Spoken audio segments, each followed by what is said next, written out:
Welcome to the Learning Pines YouTube. We hope this video helps.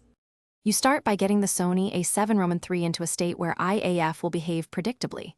Put the camera in aperture or shutter priority so exposure adjustments don't interrupt focusing. Next, make IAF easy to call. Assign it to a custom button or confirm it's in the FN menu so you don't dig through menus. Use a lens with a fast AF motor because IAF relies on quick, continuous focusing. Slower lenses can miss fleeting eye detection, which is why this hardware check matters. Once done, go into the menus. Camera 1, AF2 settings, then turn IAF on. Make sure AF area suits your scene.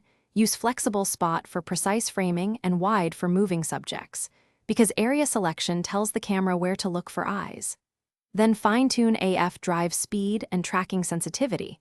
Faster drive and higher sensitivity track movement more aggressively but may hunt in low light. Make these adjustments while observing live view so you can see how the camera prioritizes eyes versus faces in real time.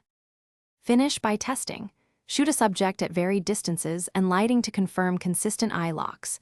This proves your settings work in real conditions. If you're shooting portraits, enable eye priority so the camera favors eyes over faces. Make incremental changes, aperture, AF area, sensitivity, and retest until reliable.